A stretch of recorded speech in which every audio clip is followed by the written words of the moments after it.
क्या आप एक पोल्ट्री फार्म बनाने की सोच रहे हो? बिल्कुल सही जा रहे हो। अगर आपको जानना है A to Z जानकारी पोल्ट्री फार्म कैसे बनता है, इसमें क्या चाहिए, तो आज की इस वीडियो में हम पार्ट टू पार्ट यही बात करने वाले हैं कि पोल्ट्री फार्म के अंदर क्या चीज़ ज़रूरी होती है, कैसे बनाया जाता है और क्या चीज़ सबसे इम्पोर्टेंट है, जो और ऐसी कौन सी गलतियाँ हैं जो नए फार्मर करते हैं।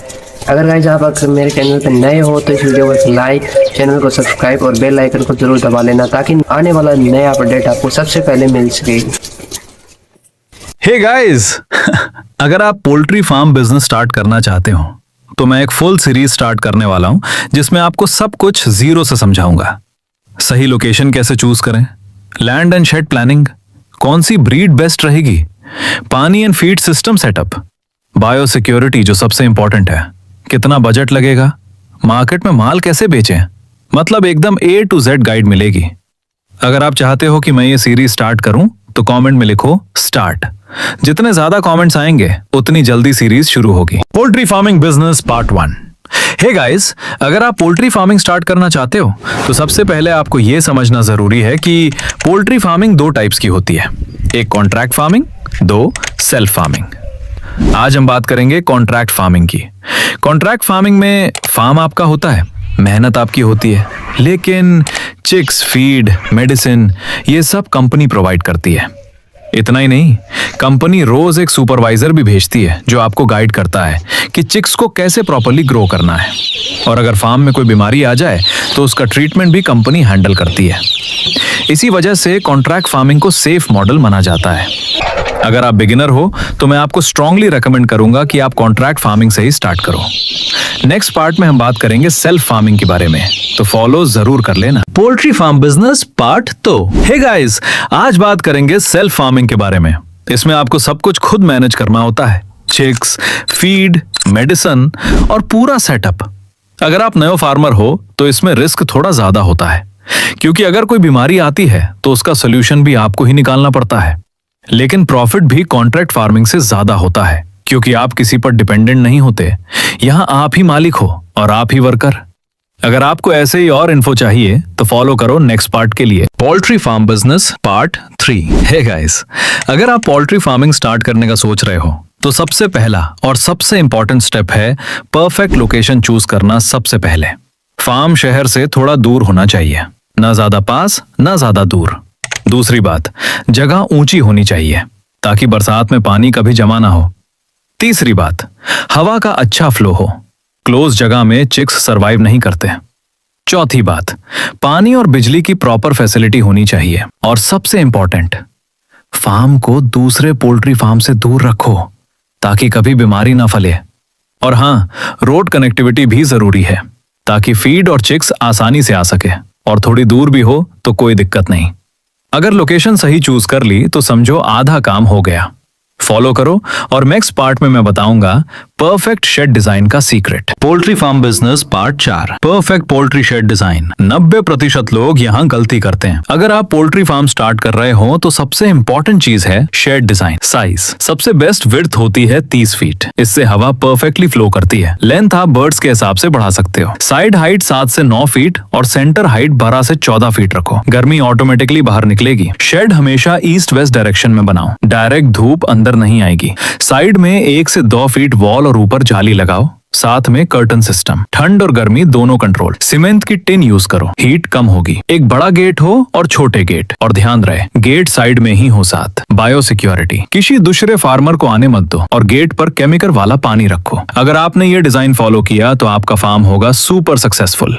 और ऐसे ही पोल्ट्री टिप्स के लिए फॉलो करना मत भूलना। Poultry farm business part 5। अब तक हमने अपना पोल्ट्री फार्म एक परफेक्ट डिजाइन के साथ रेडी कर लिया है। अब नेक्स्ट इंपॉर्टेंट स्टेप आता है वाटर सिस्टम सेटअप। फार्म में पानी की लाइन लगाना बहुत जरूरी होता है, क्योंकि चिक्स के लिए क्लीन और प्रॉपर वाटर सप्लाई होना जरूरी है। आप अपने फार्म की चौड़ाई के हिसाब से पाइपलाइन सेट कर सकते हो। जैसे हमने अपने फार्म में 3 पाइपलाइंस लगाई हैं, आप चाहो तो 5 पाइपलाइंस भी लगा सकते हो।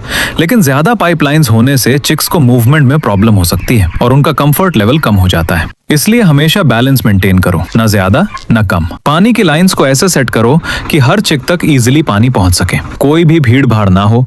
और सबसे लास्ट में वॉल जरूर रखो ताकि पाइप के अंदर की हवा बाहर निकल सके। यही छोटी छोटी चीजें आपके फार्म को सक्सेसफुल बनाती हैं। Poultry farm business part 5। Hey guys, अब हमारा पोल्ट्री फार्म का एक और इम्पोर्टेंट स्टेप आ चुका है, फ्लोर लेवलिंग और मिट्टी फिलिंग। वाटर लाइन सेट करने के बाद अब पूरे फार्म में मिट्टी डालकर लेवलिंग करना बहुत जरूरी होता है।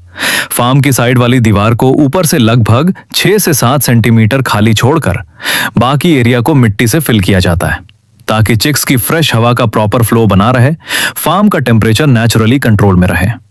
नीचे मिट्टी डालने का सबसे बड़ा फायदा, मिट्टी एक्स्ट्रा नमी को एब्जॉर्ब करती है, जिससे फार्म ड्राई और हाइजीनिक रहता है। कुछ फार्मर्स फ्लोर को सीमेंट से पक्का भी कर देते हैं, लेकिन ये आपके बजट और फार्म मैनेजमेंट स्टाइल पर डिपेंड करता है। ऐसे ही step by step poultry farm setup सीखने के लिए फॉलो करो।